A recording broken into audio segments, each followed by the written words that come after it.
कर गे का कही लॉकडाउन के कारण हम बिहार में आ गई, लेकिन कोनो बात नहीं के हम लोग बिहार में आई गई। इसी माध्यम से गाना आप लोग को समझा रहे हैं, समझ जाइएगा।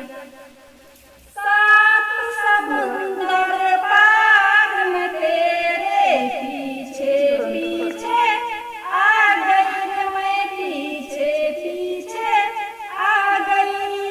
सात समुंदर पार में बिहार के अंदर आ गई, मैं बिहार के अंदर आ गई।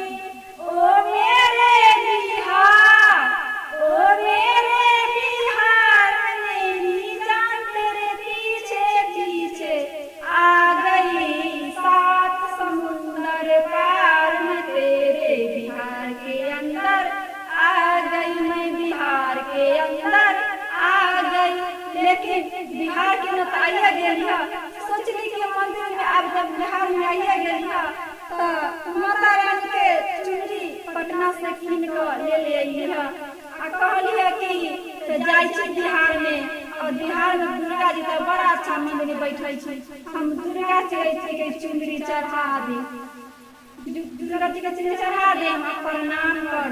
हे दुर्गा जी हम सब कले से दूर करिया और लॉकडाउन के हटाइया, ताकि हम जान के गुजरात कमाए।